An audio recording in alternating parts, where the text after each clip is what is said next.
जय हिंद दोस्तों, study group IO के इस प्लेटफॉर्म में आप सभी का स्वागत है। मैं मदन आपका आपके इस प्लेटफॉर्म पर स्वागत करता हूं। सभी साथी बताएंगे कि आप कैसे हैं। तो मैं उम्मीद करता हूं साथियों अपनी तैयारी तुम बहुत अच्छे से कर रहे होंगे और आशा करता हूं अपनी तैयारी तुम बहुत ही बेहतरीन लेवल से कर रहे होंगे। तो साथ ही हम हिस्ट्री इसमें पढ़ा रहे हैं। हिस्ट्री की आज क्लास नंबर 3 है। सामान्य ज्ञान की ये बुक है SSGD 2025 के लिए। जो ये बुक अंकित सर ने लॉन्च की है, ये बुक बहुत ही इंपॉर्टेंट आपके लिए होने वाली है SSGD के लिए। तो भाई तो चलते हैं साथ ही, क्वेश्चन नंबर आपका कौन सा होगा आज का।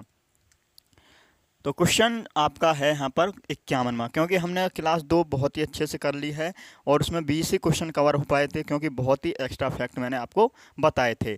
तो क्लास 2 का रिवेन्यू भी बहुत अच्छे से मिला है। क्लास 3 आज स्टार्ट करते हैं और इसका पहला क्वेश्चन है, गौतम बुद्ध ने बौद्ध के लिए अपना रास्ता खोजने का फैसला किया। सही बात है। और बिहार के बोध गया में डैश के पेड़ के नीचे कई दिनों तक ध्यान किया। तो आप सभी का क्या आंसर होगा? पीपल, साल या टीक या नीम। SSGD ने पूछा है 28 फरवरी 2024 को। शिफ्ट आपकी पहली थी ये क्वेश्चन। तो सभी साथियों का क्या आंसर होगा? गौतम बुद्ध की बात आई है तो इसके बारे में जो भी क्वेश्चन अब बनेंगे मैं आपको बता ही देता हूँ। गौतम बुद्ध, गौतम बुद्ध। सबसे पहले आपको ये पता होना चाहिए कि गौतम बुद्ध जो है, इनका जन्म कब हुआ था। इनका जन्म कब हुआ था? सभी साथियों का आंसर जानूंगा भाई। गौतम बुद्ध का जन्म कब हुआ था? तो आप सभी बोलेंगे गौतम बुद्ध का जन्म हुआ 563 ईसा पूर्व में। 563 ईसा पूर्व में गौतम बुद्ध का जन्म हुआ। ये भी पूछा जाता है कहाँ हुआ, किस वृक्ष कहाँ हुआ था। तो आप बोलेंगे कपिलवस्तु के लुम्बिनी, कपिलवस्तु के लुम्बिनी नामक गांव के अम्रकुंज में हुआ था। तो गौतम बुद्ध का जन्म 563 ईसा पूर्व में कपिलवस्तु के कपिलवस्तु के लुम्बिनी नाम के कपिलवस्तु के लुम्बिनी नामक ग्राम में अम्रकुंज में हुआ था। अम्रकुंज में हुआ था।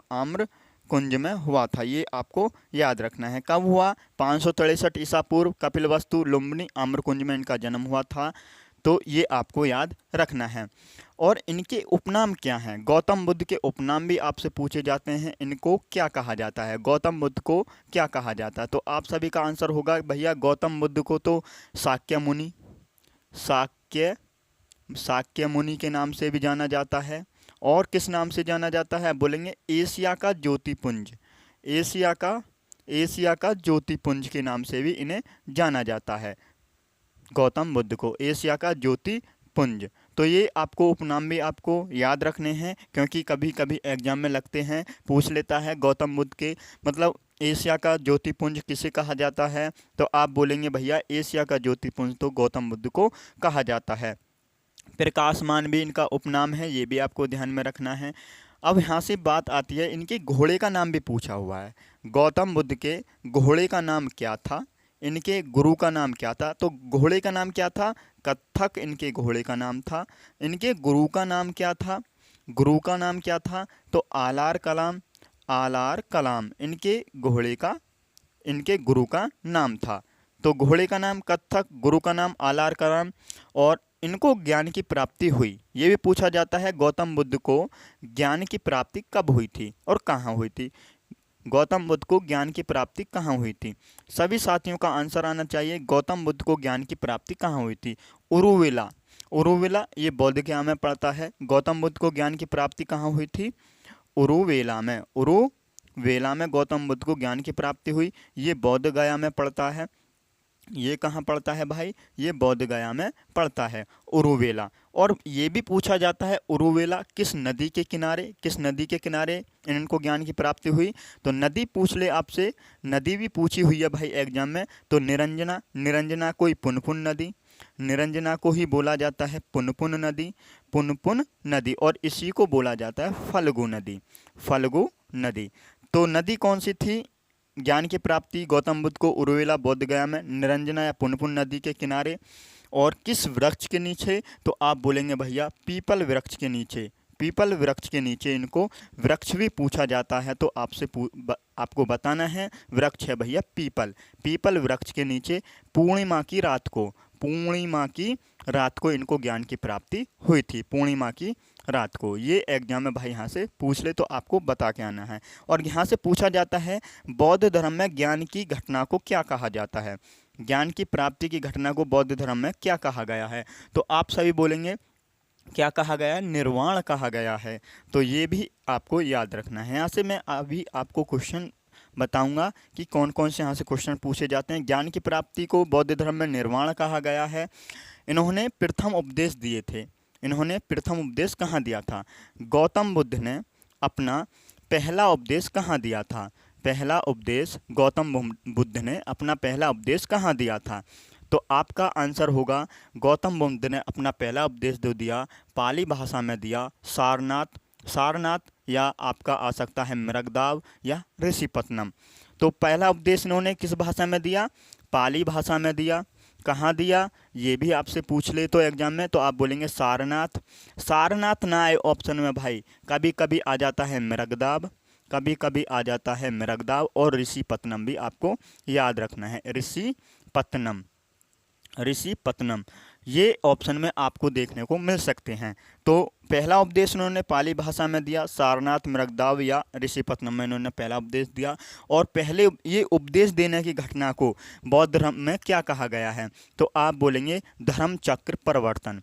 धर्म चक्र परिवर्तन कहा गया है। धर्म चक्र परिवर्तन कहा गया है। बौद्ध धर्म में उपदेश देने की घटना को क्या कहा गया है?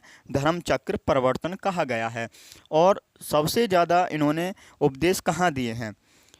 गौतम बुद्ध ने सबसे ज़्यादा उपदेश कहाँ दिए हैं? तो आप सभी का आंसर होगा श्रावस्ती। श्रावस्ती में इन्होंने सबसे ज़्यादा उपदेश दिए हैं, ये आपको याद रखना है। और यहाँ से आपको उपदेश देने की घटना के बारे में पता चला है, ज्ञान की प्राप्ति के बारे में पता चला है। यहाँ से गृह त्याग की घटना के बारे में पूछा जाता है। गृह त्याग की घटना को बौद्ध धर्म में क्या कहा गया है? गृह त्याग की घटना को बौद्ध धर्म में क्या कहा गया है? तो साथियों का आंसर होगा महाभिनिष्क्रमण। क्या बोलेंगे? महाभिनिष्क्रमण। महाभिनिष्क्रमण कहा गया है गृह त्याग की घटना को बौद्ध धर्म में। और गृह त्याग की घटना को आपके बारे में पता चला है। और अब बताना है मृत्यु की घटना को बौद्ध धर्म में क्या कहा गया है? क्या कहा गया है? तो आप बोलेंगे महापरिनिर्वाण कहा गया है। महापरिनिर्वाण कहा गया है। तो ये सभी क्वेश्चंस आपको आने चाहिए बौद्ध गौतम बुद्ध के बारे में, जो ये एग्जाम में पूछे जाते हैं, मैंने आपको बता दिए हैं। ये क्वेश्चन आपकी कॉपी में होने चाहिए, क्योंकि जब आप एसएससी जीडी का एग्ज़ाम देने जाओगे ना, वहाँ पर आपको पता चलेगा भाई गौतम बुद्ध के बारे में इतना सब कुछ बता दिया है। यहाँ से क्वेश्चन ज़रूर मिलेगा आपको एग्जाम में। तो एक बार से गौतम बुद्ध का जन्म 563 ईसा पूर्व में कपिलवस्तु के लुम्बिनी नामक गांव में आम्रकुंज में हुआ था। और इनके उपनाम है शाक्य मुनि इनको कहा जाता है, एशिया का ज्योतिपुंज इनको कहा जाता है, प्रकाश मानवी इनको कहा जाता है। इनके घोड़े का नाम कत्तक था, गुरु का नाम आलार कराम था। इनको ज्ञान की प्राप्ति उरुवेला बोध गया में निरंजना या पुनपुन नदी या फल्गु नदी के किनारे हुई थी। पीपल वृक्ष के नीचे पूर्णिमा की रात को इनको ज्ञान की प्राप्ति हुई थी। और ज्ञान की प्राप्ति को बौद्ध धर्म में निर्वाण कहा गया है। और इन्होंने पहला उपदेश कहाँ दिया था? पहला उपदेश उन्होंने पाली भाषा में सारनाथ, मृगदाव या ऋषिपत्नम में दिया था। और पहले उपदेश की घटना को धर्मचक्र परिवर्तन कहा गया। और सबसे ज़्यादा उपदेश इन्होंने श्रावस्ती में दिए, ये आपको आने चाहिए। और बौद्ध धर्म में मृत्यु की घटना को क्या कहा गया है? महापरिनिर्वाण। और गृह त्याग की घटना को क्या कहा गया है? तो महाभिनिष्क्रमण। ये क्वेश्चंस आप सभी को आने चाहिए। अब आते हैं अगले क्वेश्चन पर। अगले क्वेश्चन को बहुत ध्यान से पढ़ेंगे और ये सभी चीज़ आपको अपनी कॉपी में नोट करनी है। तो भाई अगले क्वेश्चन का जवाब देंगे, इसको थोड़ा रफ कर लेते हैं। अगला क्वेश्चन है, गौतम बुद्ध ने अपनी शिक्षा सामान्य लोगों की भाषा में दी थी। अपनी शिक्षा किस भाषा में दी थी? अभी बताया था इन्होंने पहला उपदेश किस भाषा में दिया था? पाली भाषा में। तो अपने सामान्य लोगों की शिक्षा जो थी, भाषा जो थी, पाली भाषा होगी। तो इन्होंने पाली भाषा में, सामान्य लोगों की भाषा में इन्होंने दिए थे। बुद्ध ने अपनी शिक्षा जो दी सामान्य लोगों में पाली भाषा में दी थी। ऑप्शन नंबर ए आपका सही जवाब है। और यहाँ से ये भी एक क्वेश्चन बड़ा इंपॉर्टेंट है भाई, मैं आपको बता दूँ। बौद्ध धर्म में कितनी संगति हुई हैं? तो आप बोलेंगे बौद्ध संगति के बारे में भी आपको पता होना चाहिए। सभी साथी बताएंगे बौद्ध धर्म में कितनी बौद्ध संगति हुई हैं, कितनी बौद्ध संगति हुई हैं। तो ये सभी का आंसर होना चाहिए भैया, इतनी बौद्ध संगति हुई हैं। तो भैया कितनी हुई हैं? पहली प्रथम बौद्ध संगति के बारे में पढ़ना है आपको, द्वितीय बौद्ध संगति के बारे में भी पढ़ना है, तृतीय बौद्ध संगति के बारे में भी आज आपको जान लेना है, बहुत ही अच्छे से बताई जाएंगी, और चतुर्थ बौद्ध संगति के बारे में भी आज आपको जान लेना है। तो 4 बौद्ध संगति हुई, इनका समय आपको पता होना चाहिए, इनका समय क्या रहा है। प्रथम बौद्ध संगति का समय 483 ईसा पूर्व रहा है, 483 ईसा पूर्व रहा है। द्वितीय बौद्ध संगति का समय काल कितना रहा है? 383 ईसा पूर्व रहा है, 383 ईसा पूर्व। तृतीय का रहा है भाई 250 ईसा पूर्व, और कहीं कहीं आपको 255 भी नज़र आएगा। चतुर्थ बौद्ध संगति का टाइम पीरियड है 72 ईस्वी या प्रथम शताब्दी, ईसा की प्रथम शताब्दी आप बोल सकते हो। तो ये आपको पता है, समय के बारे में आपने जान लिया है, और स्थल आपको याद रखना है, प्रथम बौद्ध संगति कहाँ पर हुई थी। तो मैं आपको एक कोड बताऊंगा, एक कोड आपको क्या याद रखना है। कोड है RVPK, RVPK। तो R से मतलब है भाई प्रथम बौद्ध संगति जो हुई कहाँ हुई थी? प्रथम बौद्ध संगति 483 ईसा पूर्व में। R का मतलब हुई भैया, R का मतलब यहाँ पर होगा क्या होगा? तो R का मतलब होगा राजगृह। तो प्रथम बौद्ध संगति सबसे पहले कहाँ हुई थी? पहली बौद्ध संगति कहाँ हुई थी? राजगृह में हुई थी।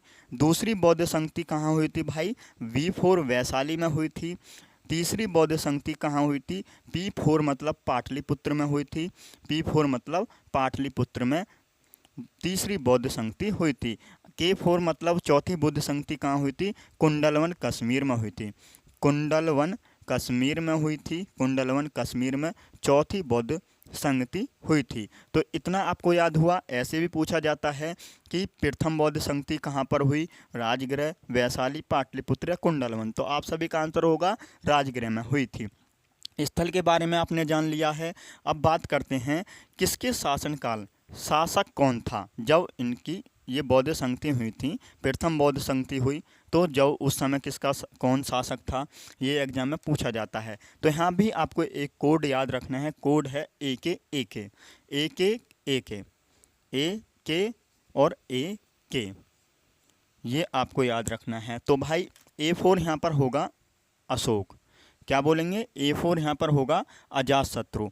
पहली बौद्ध संगति हुई किसके शासन काल में हुई? अजातशत्रु के शासन काल में हुई। और अजातशत्रु का संबंध किस वंश से है, ये कमेंट सेक्शन में बताना है। AK का मतलब। अब K4 क्या होगा? K4 क्या होगा? कालाशोक, कालाशोक के समय हुई थी दूसरी बौद्ध संगति। तीसरी बौद्ध संगति किसके समय में हुई थी? अशोक के समय में हुई थी, अशोक के समय में हुई थी। चौथी बौद्ध संगति K4 होगा आपका यहाँ पर कनिष्क के समय में हुई थी, कनिष्क के समय में ये हुई थी। तो ये आपको पता ही होना चाहिए। अजातशत्रु का संबंध किस वंश से? सभी का आंसर होना चाहिए कमेंट सेक्शन में। तो हर्यक वंश से है।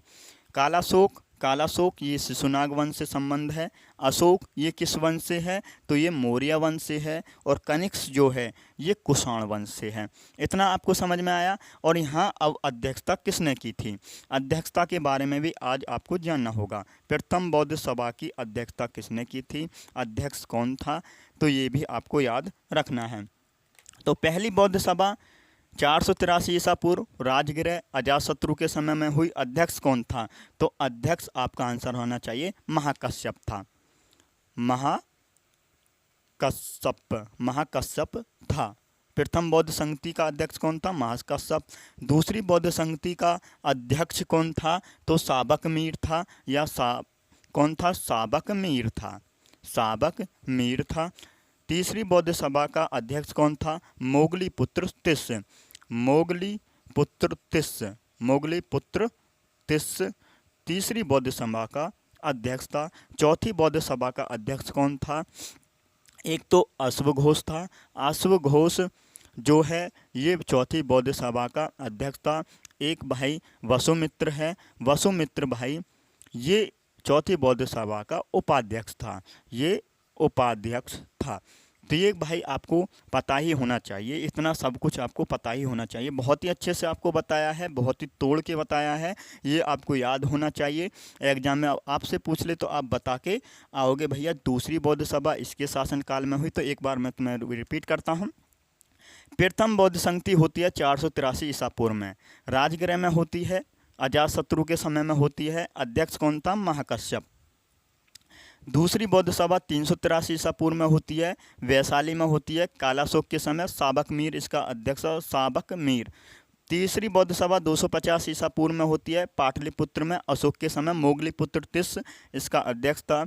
चतुर्थ बौद्ध सभा जो होती है 72 ईस्वी में होती है, कुंडलवन कश्मीर में होती है, कनिष्क के समय, अश्वघोष इसका अध्यक्ष था और वसुमित्र इसका उपाध्यक्ष था। एक बार थम्स अप कर देंगे, इतना आपको समझ में आया तो अगले क्वेश्चन पर चलते हैं। अगला क्वेश्चन क्या है? अगले क्वेश्चन का सही जवाब करेंगे भाई कमेंट सेक्शन में। क्वेश्चन नंबर आपका तड़ेपन है, क्वेश्चन नंबर आपका तड़ेपन है, इसका आंसर कमेंट में बताएंगे भाई, कमेंट सेक्शन में बताएंगे। जैन धर्म के नियमों का पालन करना निम्नलिखित में से किसके लिए अधिक कठिन था? किसके लिए अधिक कठिन था, ये आपसे पूछा है।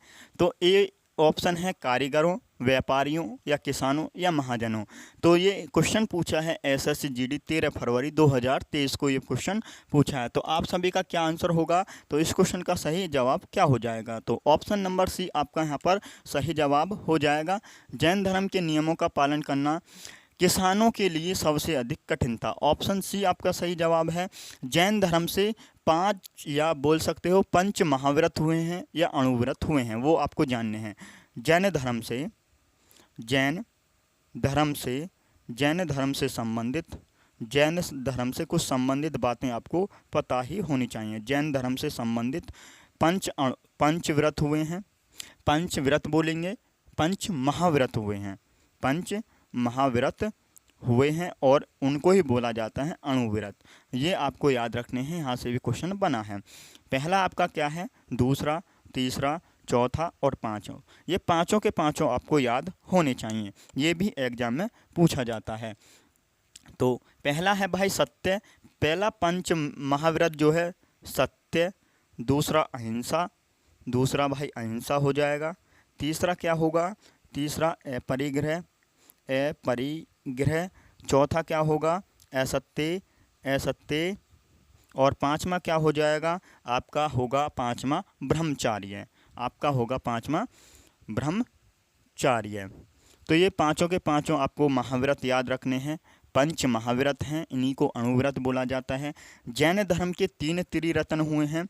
जैन धर्म के कितने त्रिरत्न हुए हैं? तो त्रिरत्न हुए हैं, सम्यक ज्ञान, सम्यक ज्ञान, सम्यक दर्शन, सम्यक ज्ञान, सम्यक दर्शन और सम्यक आचरण, सम्यक आचरण। ये त्रिरत्न हुए हैं जैन धर्म में, जो आपको याद रखने हैं, कहीं ना कहीं एग्जाम में ये पूछे जाते हैं। और जैन धर्म में ही 7 शील व्रतों का उल्लेख है, 7 शील व्रतों का भी उल्लेख है जैन धर्म में, ये आपको याद रखना है। तो क्वेश्चन नंबर आप तड़ेपन था, इसका क्वेश्चन का आंसर था सी ऑप्शन। नेक्स्ट अगले क्वेश्चन पर आएंगे। अगला क्वेश्चन है भाई, बुद्ध शाक्य गण नामक एक छोटे गण से संबंधित थे और एक थे, ये क्या थे? ये आपसे पूछा है। ब्राह्मण थे, वैश्य थे, क्षत्रिय थे या शूद्र थे?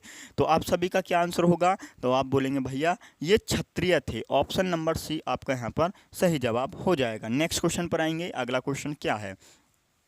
अगले क्वेश्चन का आंसर करेंगे सभी साथी, और एक बार अपना कमेंट करके बताएंगे कि आपको इसी तरीक़ा से पढ़ना है या और चेंज हो सकता है। इसमें चेंज हो सकता है तो मैं पूरी कोशिश करूंगा, आप कमेंट करके बता सकते हैं।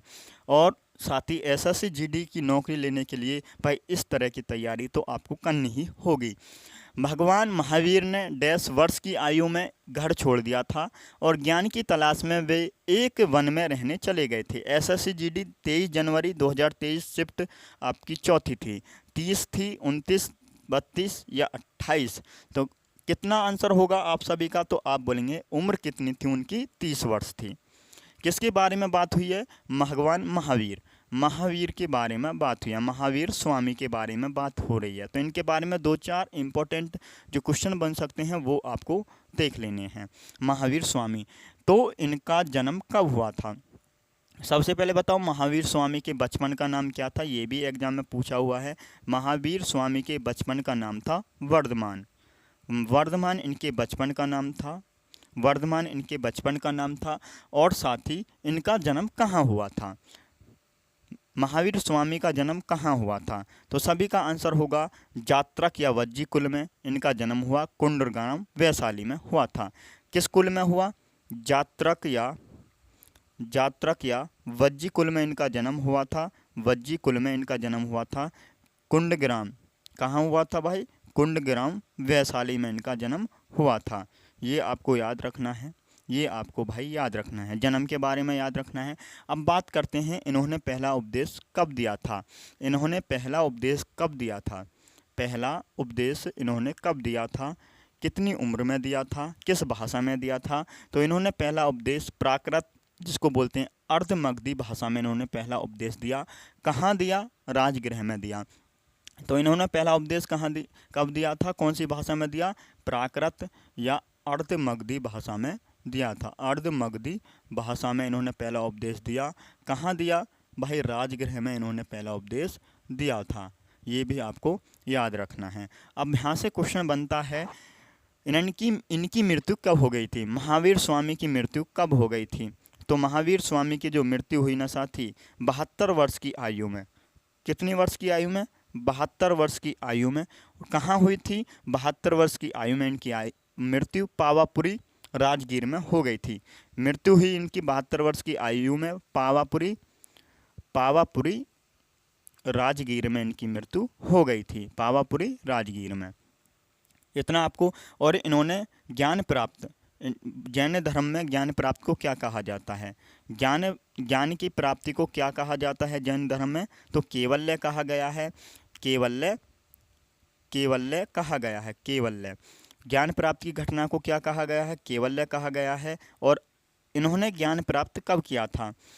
इन्होंने ज्ञान प्राप्त कब हो, इनको ज्ञान की प्राप्ति कब हो गई थी, ये पूछा जाता है। तो जाम्बिक ग्राम में ऋजुपालिका नदी के किनारे साल वृक्ष के नीचे इनको ज्ञान की प्राप्ति हुई। कहाँ हुई थी?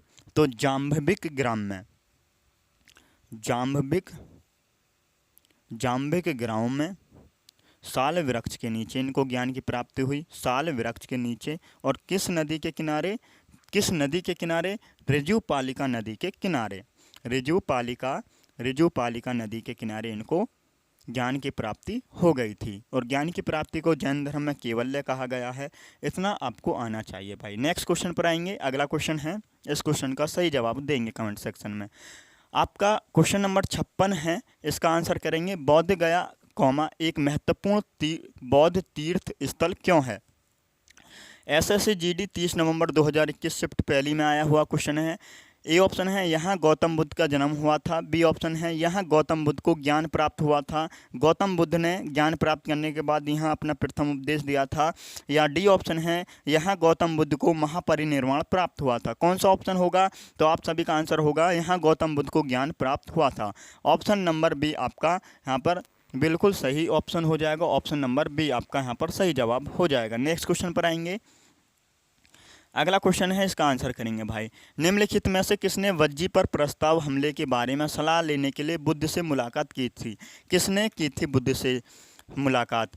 तो राधा गुप्त ने की थी, वस्कार ने की थी, अशोक ने की थी या यश ने की थी? तो आप सभी का आंसर होगा वस्कार ने की थी। ऑप्शन नंबर बी आपका यहाँ पर सही जवाब है, वस्कार ने की थी।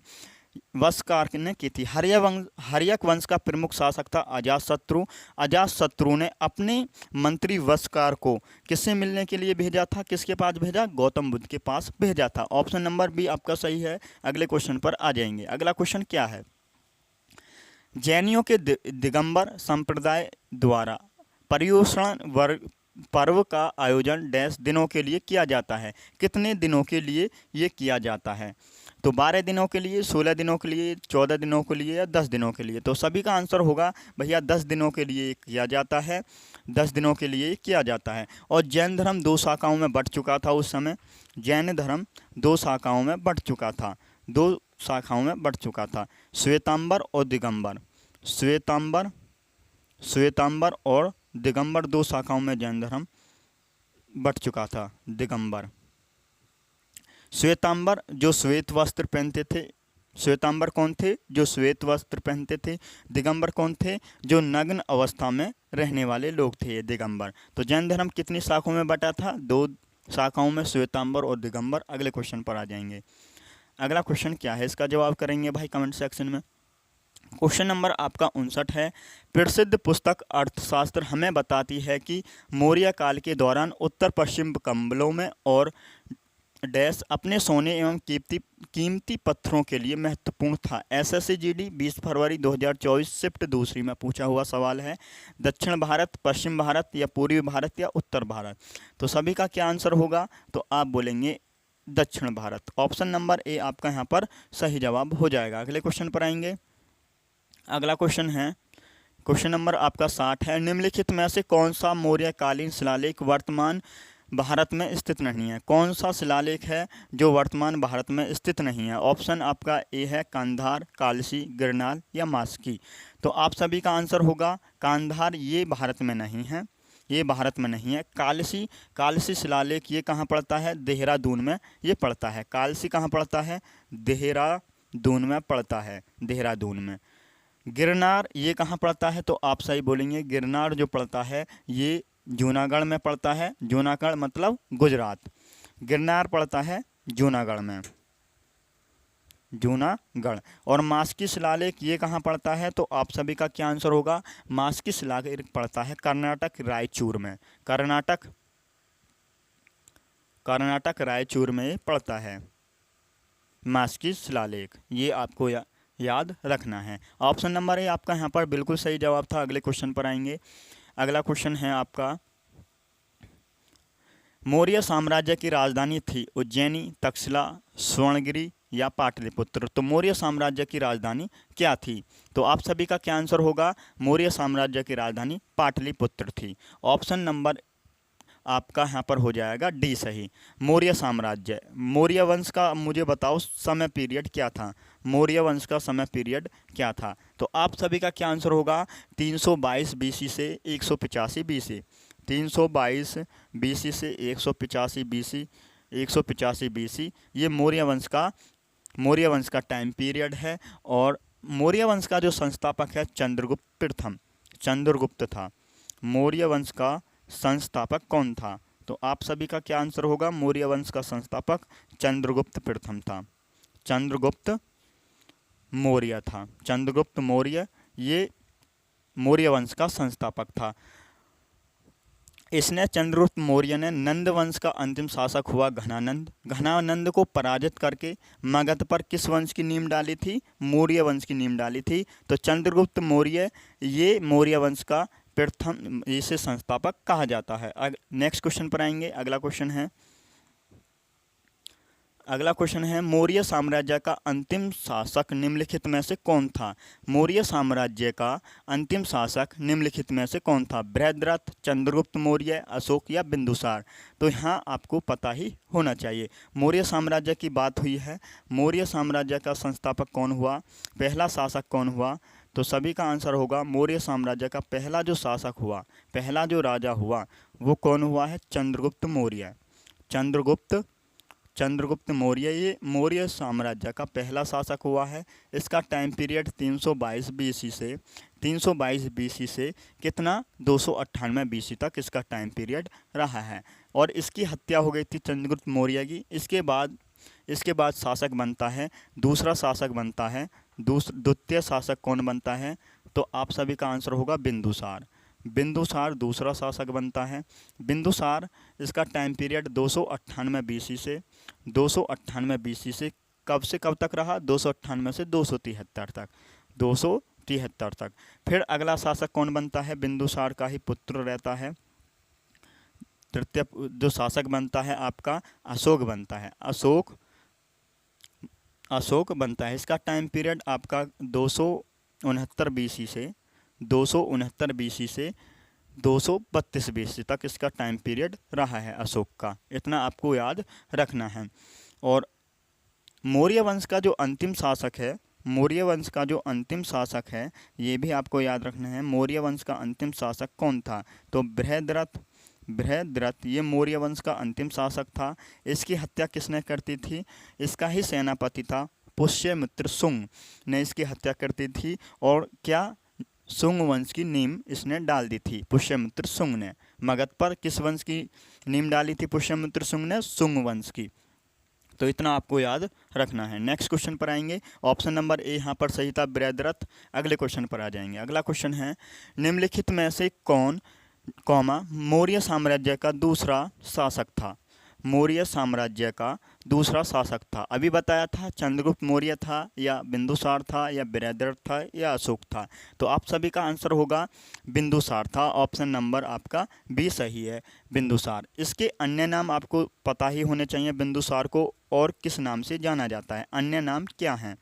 बिंदुसार के अन्य नाम क्या हैं? तो आप सभी का आंसर होगा भाई, इसको बोला जाता है अमित्र घात, इसको बोला जाता है। इसका अन्य नाम है अमित्र घात। अमित्र घात इसका अन्य नाम है। और इसको क्या बोला जाता है? सिंहसेन भद्रसार के नाम से भी इसे जाना जाता है।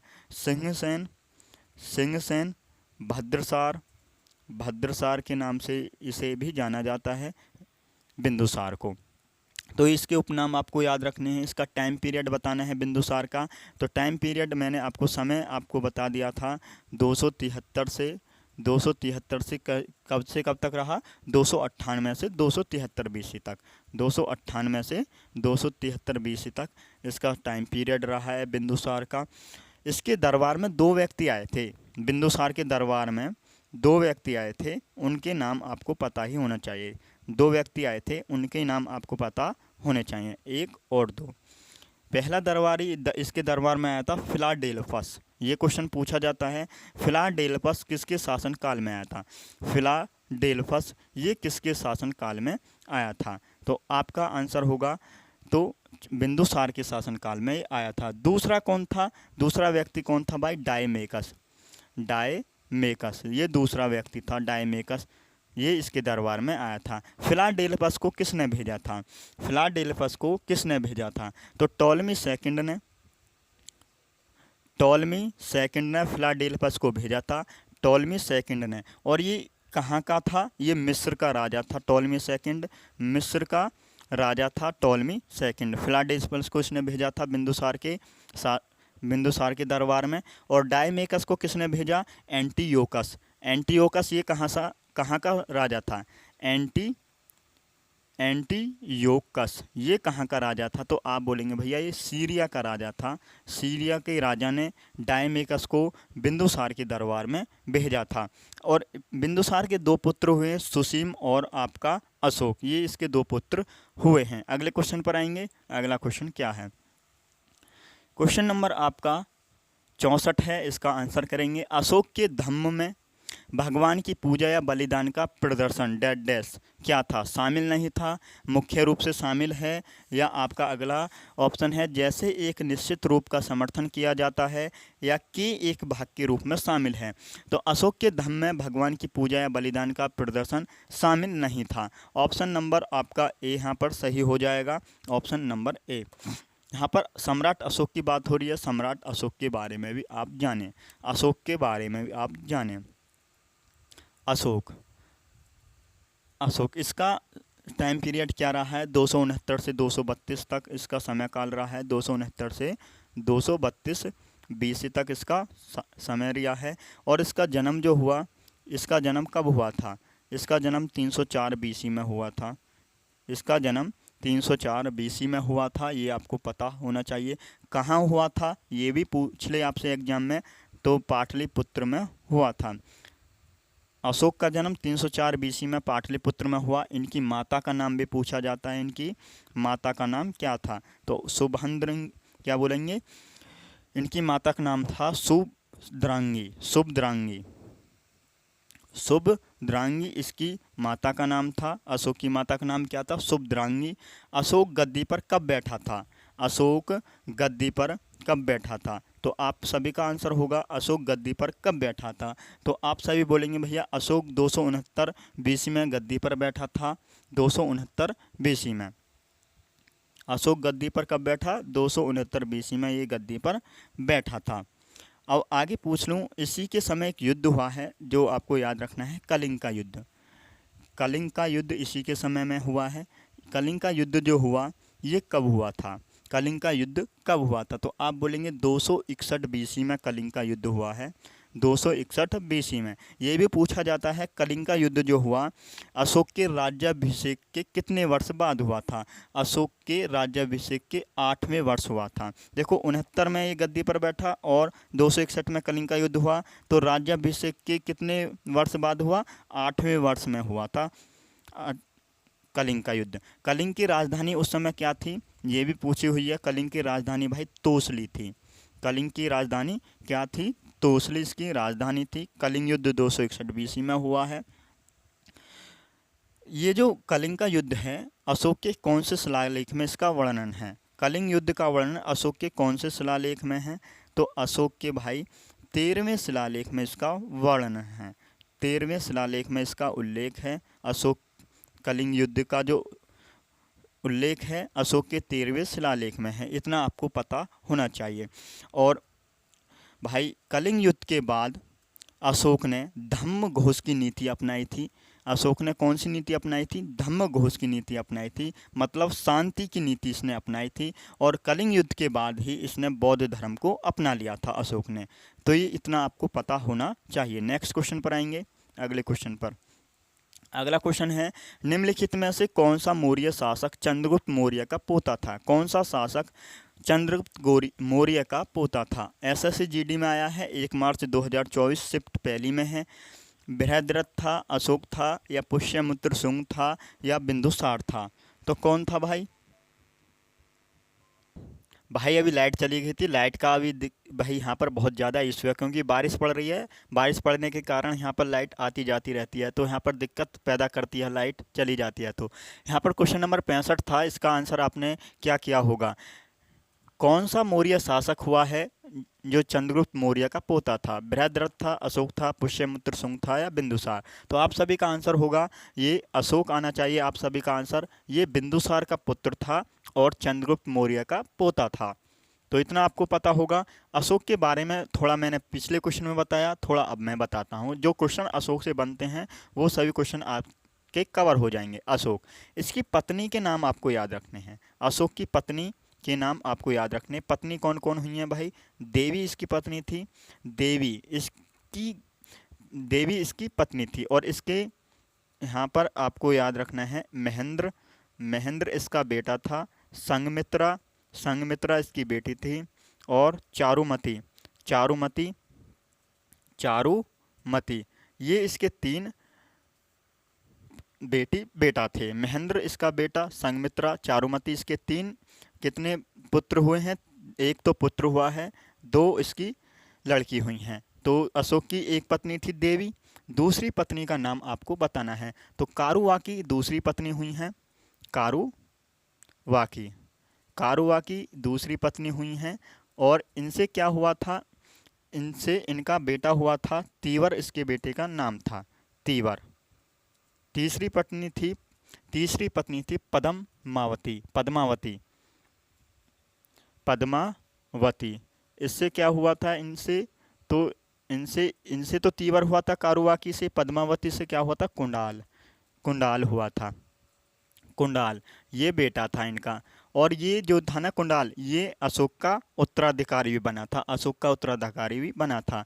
तो इतना आपको जानना था। और बौद्ध धर्म प्रचार करने के लिए अशोक ने किसको कहाँ कहाँ भेजा था? बौद्ध धर्म प्रचार करने के लिए अशोक ने श्रीलंका किसको भेजा था? तो श्रीलंका इसने जो भेजा महेंद्र को भेजा। श्रीलंका जो इसने भेजा था महेंद्र को। और संघमित्रा को भेजा था। तक्षशिला किसको भेजा था? भाई ये क्वेश्चन पूछे हुए हैं इसलिए मैं आपको बता रहा हूँ। श्रीलंका किसको भेजा, ये क्वेश्चन पूछा हुआ है। अशोक ने बौद्ध धर्म प्रचार करने के लिए श्रीलंका में किसको भेजा था? तो श्रीलंका में जो भेजा था महेंद्र और संघमित्रा ने भेजा था। तक्षशिला में किसको भेजा था? तो आप बोलेंगे भैया तक्षशिला में जो भेजा मज्झंतिक को भेजा था। ये आपको याद रखने हैं, तक्षशिला और श्रीलंका में किस किस को भेजा था।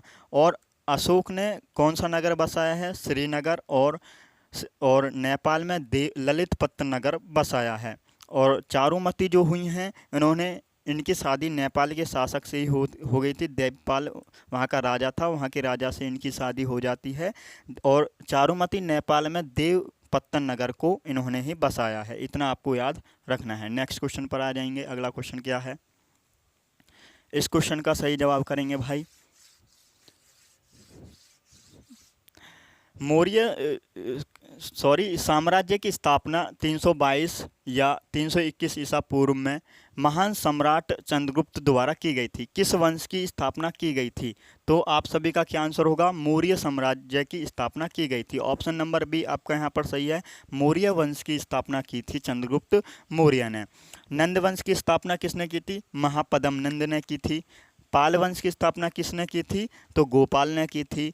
मुगल वंश की स्थापना किसने की थी? बाबर ने की थी। ये इतने क्वेश्चंस आपको ये पता ही होना चाहिए। नंद वंश की स्थापना महापद्म नंद ने, पाल वंश की स्थापना गोपाल ने, और मुगल वंश की स्थापना बाबर ने की थी। अगले क्वेश्चन पर आएंगे।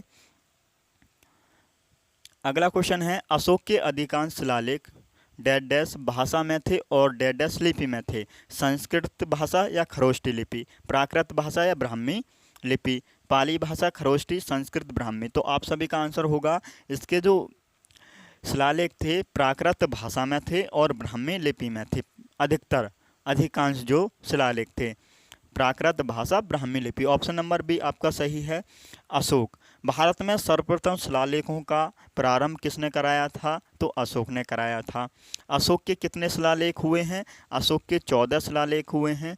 7 स्तंभ लेख हुए हैं। अशोक के 7 स्तंभ लेख हैं और 3 गुहालेख हैं। 14 शिलालेख, 7 स्तंभ लेख, 3 गुहालेख, ये आपको याद रखने हैं। अशोक के उत्तराधिकारी कौन हुए? अशोक के बाद जो उत्तराधिकारी मैंने आपको बताया कुणाल, ये किसका लड़का था? तो आप बोलेंगे पद्मावती का ये लड़का था, अशोक का उत्तराधिकारी हुआ। उसके बाद संप्रीति इसका उत्तराधिकारी हुआ अशोक का। उसके बाद हुआ था शालीशुक, इसका उत्तराधिकारी हुआ। अगला शासक जो बना देववर्मन बना, और इसके बाद जो बना बृहद्रथ बना, जो कि बृहद्रथ था ये मौर्य वंश का अंतिम शासक था बृहद्रथ। और इसकी हत्या किसने की थी बृहद्रथ की? ये कमेंट सेक्शन में बताना है। अगले क्वेश्चन पर आएंगे। अगला क्वेश्चन है,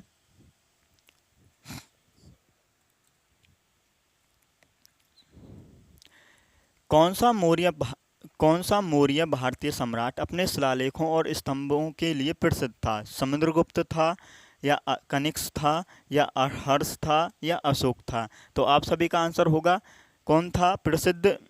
तो अशोक था भाई। अपने शिलालेखों और स्तंभों के लिए प्रसिद्ध था अशोक। ऑप्शन नंबर डी आपका यहाँ पर सही जवाब हो जाएगा। अगला क्वेश्चन है, मौर्य साम्राज्य के चंद्रगुप्त मौर्य के गुरु कौन थे? मौर्य साम्राज्य के चंद्रगुप्त मौर्य के गुरु कौन थे? कौटिल्य थे, मेगास्थनीज थे, कनिष्क थे, या हर्षवर्धन थे? तो आप सभी का आंसर होगा कौटिल्य थे। ऑप्शन नंबर बी आपका सही जवाब हो जाता है। कौटिल्य को ही कहा जाता है चाणक्य। चाणक्य का वास्तविक नाम क्या है? विष्णुगुप्त। चाणक्य को विष्णुगुप्त कहा जाता है, और इनके उपनाम हैं कौटिल्य, भारत का मैकियावेली इनको कहा जाता है। अगले क्वेश्चन पर आएंगे। क्वेश्चन नंबर 70 है, मौर्य साम्राज्य के सम्राट अशोक डैश के अनुयायी थे? किसके अनुयायी थे? अशोक कौन से धर्म के अनुयायी थे? जैन धर्म के, सिख धर्म के, या इस्लाम धर्म के, या बौद्ध धर्म के? तो आप सभी का आंसर होगा ये भैया बौद्ध धर्म के अनुयायी थे। ऑप्शन नंबर आपका डी सही है। कलिंग का युद्ध होता है 261 BC में। इनके राज्याभिषेक के 8वें वर्ष हुआ था, और कलिंग युद्ध के बाद ही इन्होंने किसको अपनाया था? धम्म की नीति को अपनाया, शांति की नीति को अपनाया था, और बौद्ध धर्म को इन्होंने अपना लिया था। नेक्स्ट क्वेश्चन पर आएंगे। भारत में मौर्य साम्राज्य की स्थापना 322 ईसा पूर्व में हुई थी, और इसकी राजधानी पाटलिपुत्र। भाई क्वेश्चन नंबर 71 को पढ़ेंगे। भारत में मौर्य साम्राज्य की स्थापना 322 ईसा पूर्व में हुई थी, और इसकी राजधानी पाटलिपुत्र थी, जिसे अब के नाम से जाना जाता है। तो पाटलिपुत्र को किस नाम से जाना जाता है ये आपको बताना है। दिल्ली, पटियाला, पणजी या पटना? तो आप सभी का आंसर होगा भैया पटना के नाम से जाना जाता है। ऑप्शन नंबर डी आपका यहाँ पर सही है। अगले क्वेश्चन पर आएंगे। अगले क्वेश्चन का आंसर करेंगे भाई। निम्नलिखित में से किस मौर्य शासक ने बौद्ध धर्म के प्रचार प्रसार का बीड़ा उठाया था? किस शासक ने उठाया था? बिंदुसार ने उठाया, या अशोक ने उठाया, या देव वर्मन ने उठाया, संप्रीति ने उठाया? तो आप सभी का आंसर होगा जो बौद्ध धर्म का प्रसार करने के लिए किसने बीड़ा उठाया था? अशोक ने उठाया था। ऑप्शन नंबर बी आपका यहाँ पर सही है। अगले क्वेश्चन पर आएंगे। अगला क्वेश्चन है, अशोक ने अपने शिलालेखों में उल्लेख किया है कि उसने राजा बनने के डैश बाद कलिंग पर विजय प्राप्त की थी। जब ये राजा बना था अशोक, कब बना था? तो सभी साथियों का आंसर होगा 269 बीसी में ये राजा बना था, और 261 बीसी में इसने कलिंग का युद्ध लिया, कलिंग का युद्ध लड़ा था। और अपने राजा बनने के कितने वर्ष बाद लड़ा था? तो 8वें वर्ष। 8वें वर्ष। तो ऑप्शन कौन सा होगा?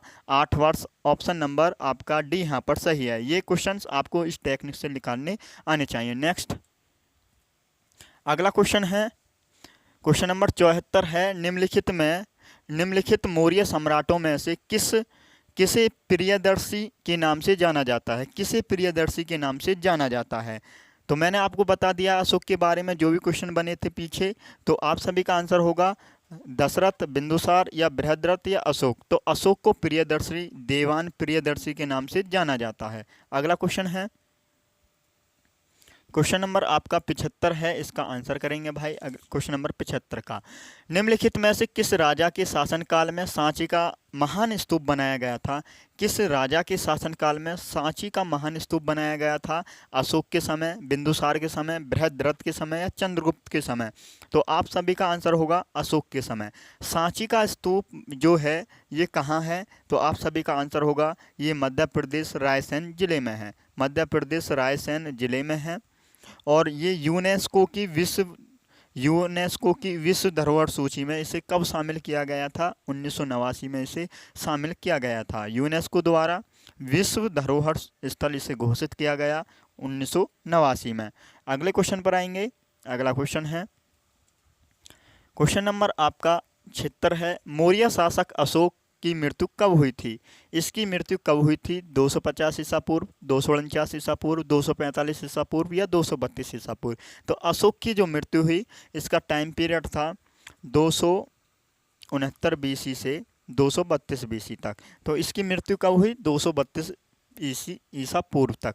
तो ऑप्शन नंबर डी आपका यहाँ पर सही है। अगले क्वेश्चन पर आएंगे। अगला क्वेश्चन है क्या है, मौर्य साम्राज्य के किस सम्राट ने युद्ध जीतने के बाद विजय को त्याग कर दिया था? विजय का ही त्याग कर दिया था। किस शासक ने किया था युद्ध जीतने के बाद? अशोक ने, चंद्रगुप्त मौर्य ने, या बिंदुसार ने, या दशरथ ने? तो आप सभी का जो आंसर होगा अशोक ने ये किया था। कलिंग युद्ध जीतने के बाद अशोक ने युद्ध की नीति का त्याग कर दिया था और धम्म की नीति अपनाई थी, शांति की इसने नीति अपनाई थी। अगले क्वेश्चन पर आएंगे। क्वेश्चन नंबर आपका 78 है, निम्नलिखित यूनानी शासकों में से किसने मेगास्थनीज को चंद्रगुप्त मौर्य के दरबार में भेजा था? किसने मेगास्थनीज को चंद्रगुप्त मौर्य के दरबार में भेजा था? अमीनटास तृतीय ने, फिलिप्स द्वितीय ने, या सेल्यूकस निकेटर ने, अमीनटास द्वितीय ने? तो आप सभी का आंसर होगा सेल्यूकस निकेटर ने मेगास्थनीज को चंद्रगुप्त मौर्य के दरबार में भेजा। और मेगास्थनीज की एक बुक है, बहुत ही अच्छी ये बुक है, आपको याद रखनी है, इंडिका। इंडिका इनकी एक बुक हुई है। इंडिका में क्या बताया है? मौर्य प्रशासन के बारे में इसमें बताया गया है, मौर्य इतिहास की इसमें जानकारी दी गई है इंडिका बुक में। तो ये आपको याद रखनी है, मेगास्थनीज की बुक है इंडिका। अगले क्वेश्चन पर आएंगे। क्वेश्चन नंबर आपका 79 है, भारत में शिशुनाग वंश के संस्थापक कौन हुए हैं? देवभूति, पुष्यमित्र, या कंडवंश, या वसुमित्र? तो पुष्यमित्र सभी का आंसर होगा।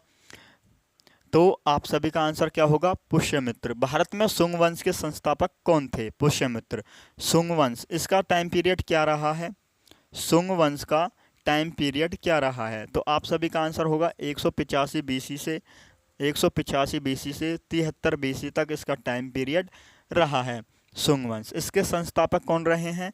तो आप सभी का आंसर होगा शुंग वंश के संस्थापक कौन रहे हैं? तो पुष्यमित्र शुंग। पुष्यमित्र शुंग। सुंग वंश के संस्थापक रहे हैं। और इसकी राजधानी क्या थी? सुंग वंश की राजधानी क्या रही है? तो आपका क्या आंसर होगा? सुंग वंश की राजधानी रही विदिशा। विदिशा इसकी राजधानी रही थी सुंग वंश की। सुंग वंश को भाई इसके काल को वैदिक पुनर्जागरण का काल भी कहा जाता है।